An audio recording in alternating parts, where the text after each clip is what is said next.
Hey everyone, and welcome to another episode of the Web3 Talks. My name is Ornella Hernandez, and we have a special episode today. My guest name is Fauve, and she is a Web3 go-to-market strategist. How are you today? I'm good, thank you. Thanks for having me. Yeah, thanks for joining. So you are a Web3 go-to-market strategist. I want to get into what that means and what a regular day looks like for you. Absolutely. It's a good question because it's a title that we're not used to that much outside of Web3, but we've come to being used to it in the startup realm, so fintech and Web3. And it's basically helping the planning of a startup, whether from ground zero to launch. So for example, in Web3, you could say from before mainnet to testnet to mainnet, and what happens after that. So it englobes marketing, it englobes community management, and englobes governance. It's basically the whole planning of everything and making sure that every department are aligned with each other, from front end to back end to product all together. And we have the plan and the stakeholders at hand to know what they have to do as well. Okay, so how does one become a go-to-market strategist? That's a good question. I think you have to be interested and you have to be ready to wear multiple hats and be able to go into the nitty-gritty of details, but also have the high-level bird's eye view mindset as well, because you have to see the long-term strategy. It's not looking at just 1 month or 3 months of deployment or production. It's looking at what's the direction of the product and how does also your users or your partners are behaving. So it's integrating a lot of details, but keeping it high level as well. Okay, so how did you specifically come to this world of crypto and Web3 and blockchain? What led you to it? So what led me to it was the community aspect of things. I've always been a very community-oriented person, and I've always worked with startups and projects from the point zero until they were successful on the market. And I did that in the arts and culture. Then I did a lot of communication and politics. So there's a communication side of it because you need to be a good communicator. Yeah. And I found that politics was too slow for me. Okay. And moved to the startup realm. And I started working with the developers, telling them you need to learn how to speak to your partners and to your users. I'll play that role. And then it evolved from time to time. It's been 8 years now, so you grow into it. Okay, you grow into crypto. Yes, I would say so, but that depends on the day. Right? Every day there's something new to deal with, new companies, new scams. New hacks. Yeah, unfortunately. All right, so then is there a moment though, or like a memory you can recall when you first heard about, I don't know if it was Bitcoin or something related to the crypto world that you can tell us about? That's a really good question. Yes, I remember it pretty well. I was into politics. I was into the whole aspect of how do we connect people more with each other? How do we break down frontiers? And I started to deep dive into new technologies. So a lot of AI, ML, IoT. But something was a bit dry for me into that, and it was still very technical. You would say crypto also was very technical, but it's different. Still can be, yeah. Yeah, and I stumbled on Ethereum, and I stumbled on the first DApp registry, so decentralized application registry. What year was this? 2016. Okay. 2016. And I started to wonder, I was like, it looks like an app store, but really nerdy and very non-friendly for most people. And I decided I kept going to it. I was curious because it was helping exactly on all the different facts that are important to me. So innovation, ideation, no frontiers, how to support people finances, give identity online to people in countries who can't. So the political aspect came to it, the human rights aspect came to it, and the innovation was mixed with it. So I started knocking on some doors and I realized you're a bunch of developers. Let me be the dumb user for you. Okay, so then what does that mean though? Like, what do you do on like an average day? What does an average day look like for you? An average day is me trying to disconnect from being on Telegram and Discord and speaking to people. We're all the time speaking to people. So basically I call it cat herding. So I really bring in the different teams. There's a lot of governance, there's a lot of communications, there's a lot of pre-planning, launches as well of new features and new products, and a lot of feedback loops after launch. So I talk to at least 100 to 200 people a day in that realm of work. from different companies or just the user bases. And then I manage a team as well. And then I speak with my teammates as well from the different departments. Okay, can you give me some examples of some of the favorite projects or companies or people that you've worked with so far? Yeah, absolutely. So I'm an advisor to Near Protocol, Near Foundation, and mainly their native DEX, Ref Finance. And I support the go-to-market growth regionally in the Middle East and Europe for OnRamp.money, which is off-ramping and on-ramping users across different markets and supporting on OTC and remittance. Okay, and what's the most challenging part about that? The most challenging part about that is, as we all know it, is keeping the security strong, keeping your users interested and loyal, and regulations. And so tell me a little bit more then about Near Protocol and what's going on with them nowadays. So Near Protocol it's an L1, so layer 1 chain. And what's going on with them at the moment is there's a few important launches that are coming in the next few weeks that were announced last October at their flagship conference, NearCon. And it's about supporting the multi-chain narrative that we're seeing a lot in crypto. Yeah. With AI as well. As the reality of new technologies, it's a lot of FOMO. People get excited about a new trend and everybody wants to integrate it. And I think what they're doing is leveling the FOMO with the technology of their own narrative. Okay, so how do you do that on a personal level? Balance the FOMO with your work. I stopped having FOMO, actually. I had it for a very long time at the start in this field.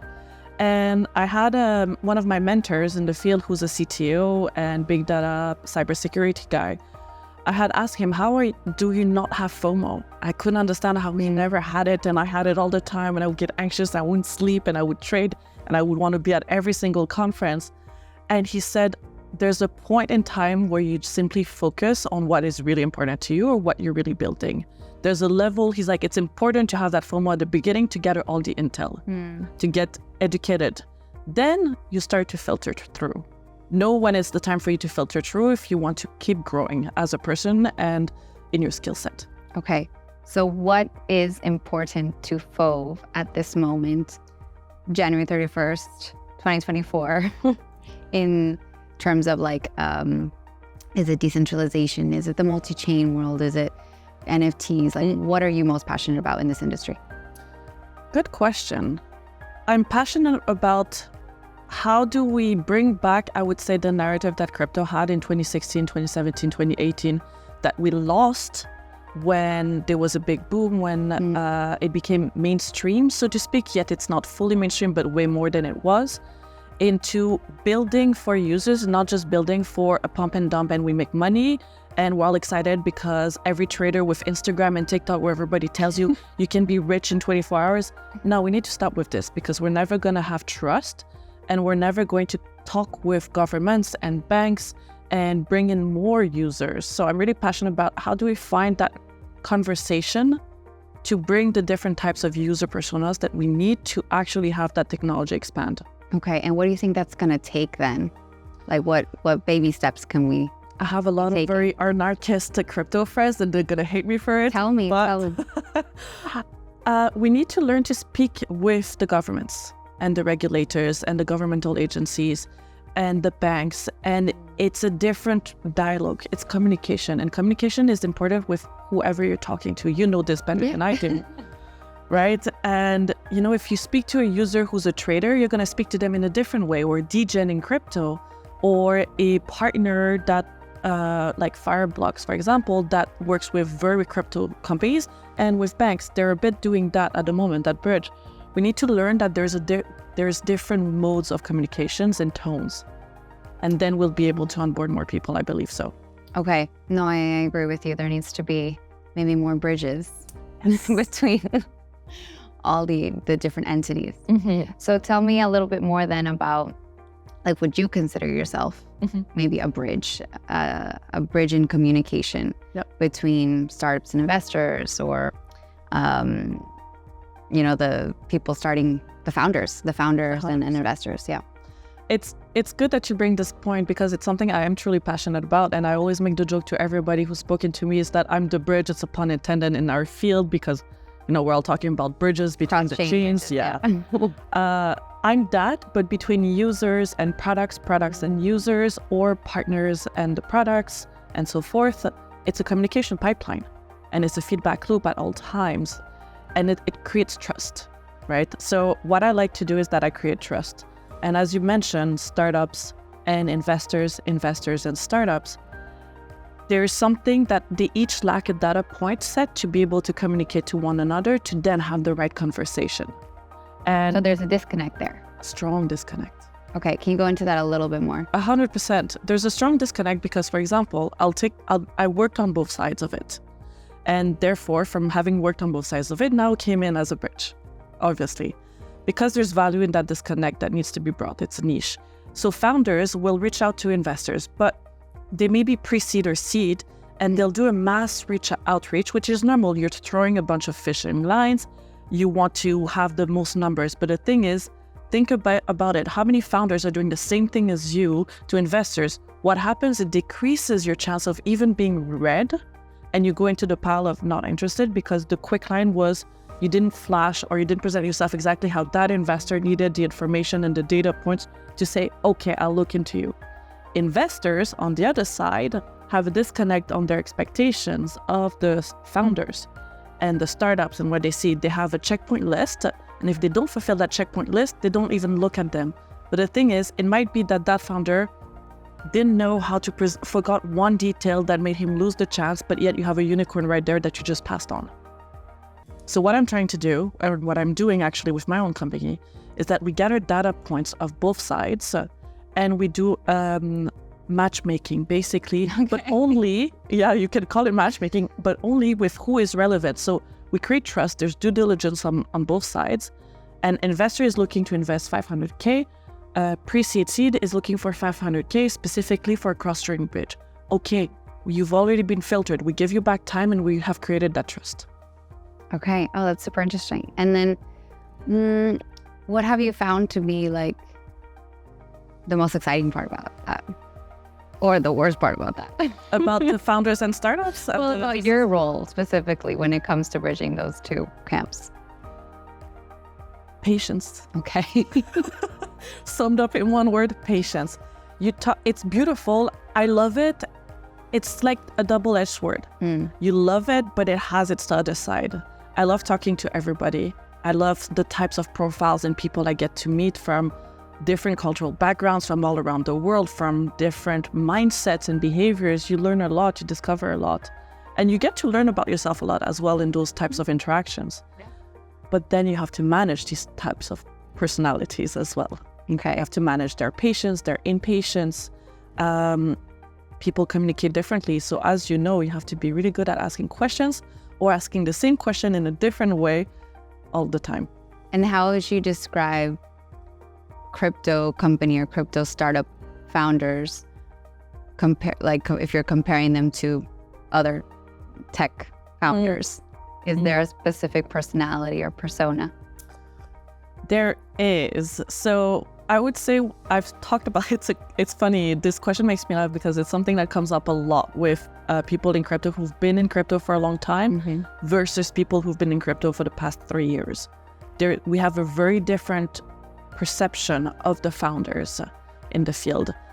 Founders are ingenious. They have amazing ideas and amazing creativity, and they need to be a little bit egotistical to be able to move forward on the market because you have to believe so strongly about your idea and that you're going to make it. But that has also a disconnect because the ego can take too much space, and therefore you stop listening to the team around you. That also makes your company what it is or isn't. And that's something we see a lot in crypto versus other industries, even just fintech. They need to listen a little bit more and balance, their belief of what they're building with the advice of the people working closely to them, and also what your users are saying or what your partners are saying. Right. Yeah, so vision and sticking to your guns is super important, but you got to make sure that people want whatever you're... Yeah, because people sometimes they build for themselves. They don't build for what's needed on the market, and that we see all the time. Yeah, I think that's something that can definitely the industry needs to work with, or needs to work on. And then now going back to the investment side of things, how do you see VCs right now? Do you think that this year will continue to be relatively quiet since, we're maybe getting to the bull market, but we're just coming out of the bear market? So how do you see investments in 2024? So investments in 2024 we saw that trickle down from end of 2023. It's been more conservative. Right. People say it's a VC winter. I wouldn't fully agree with that. I wouldn't say it's a VC winter. I would say that now that there's a wave that has calmed down from the crypto excitement, which is still very excited of an industry, but people calm down. They're a bit more knowledgeable. It's a bit more global. Now VCs are maybe a bit more calm and educated in giving checks out and in filtering and processing the teams. The market is a difficult market. It's a very stressful market. And you need to be prepared for a lot of losses and a lot of patience, but there's a lot of return as well. And when I say return, I'm not talking necessarily financial returns. I'm talking about the return of patience on building a product. There's a lot of delays. So investors are impatient because they have to fulfill a certain criteria every year. They have to have the return of what they invested per a specific calendar. But you're working in an industry that's extremely volatile still. It cannot uphold that same schedule. So they're a bit more conservative, but they're investing. It's still active, and there's more and more activity, and even more so in the East markets. Okay, like Asian markets. Yeah, Middle East and Asia. Okay. And then what are you personally investing in? Are you looking at, NFTs, AI tokens, or what are you looking at? So, good question. People love to ask me this, and I tend to never reply. This is my little secret. I don't say anything.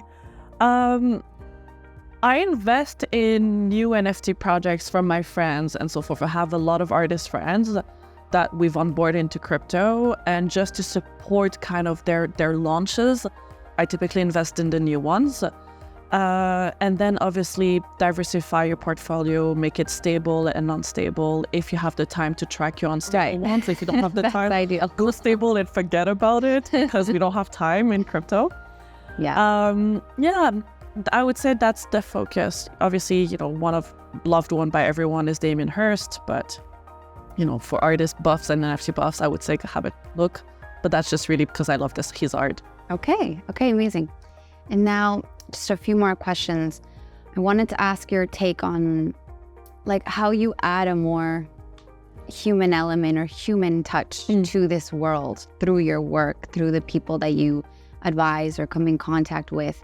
We're all striving for financial freedom and decentralization, but it's all based in tech. All the foundation is tech and digital technology. So how do you add your own digital human touch to that? Good question. I would say that we don't need to be friends with everybody, right? There's no need to be friends with all of your coworkers, all of your partners, but you need to have a good understanding of what they're working on and what are their stressors and what are their obstacles. So I tend to always ask, where are you blocked? What's a blocker that you have? Whether I can help them or not, at least they get to speak about it. You get to understand also what may be getting their attention left or right if they're not giving you the time and day. And with my team, I'm managing a team about 5-10 people. When I sense that they're stressed or they don't know how to find an answer, I ask them, how would you do it? How do you want to do it? Or do you need to take a step back and we give it to somebody else? I let them vent. We're humans. At the end of the day, get pissed, swear, vent away, take a break for the afternoon, whatever it is. You're a human being, you have emotions. Crypto strive for perfection, yet it's highly imperfect. Yeah. Which there's a disconnect there as well. It's okay. You need to make mistakes that, what works and doesn't work. So when they come and it's oh, I did a mistake there, left and right, it's fine. We learn from it. What did we learn? What worked, what didn't work? Okay, cool. Look at crypto, hacks all the time. And yet we think it's a perfect industry. No, it's not. We're learning, we're growing, it's fine. I think we need to humanize back the fact that mistakes are learning experiences. They're not failing experiences. Okay. And yeah, I guess the industry, people say we're still early. So 100%. We're maybe a toddler if we want to compare to humans, the industry is still in its infancy. So we have a long ways to go and a lot to learn. And do you ever fully envision us living in a fully blockchain-enabled world, a fully decentralized world? Can we ever get to that point? I don't know if we need to. To be honest, a lot of people will say, yes, everything should be blockchain. No, not everything should be blockchain. We saw it in 2017, 2018. Every industry wanted to become blockchain and do blockchain. It didn't work. Right. It doesn't make sense for every single industry to integrate blockchain. I think it makes sense in most industries to have perhaps an aspect of blockchain to how they function, but does not need to be fully integrated in blockchain, if that makes sense. You integrate a part of it, you don't need to be all of it in that sense. And I think we need to see more blockchain to what it was its initial purpose, remittance markets.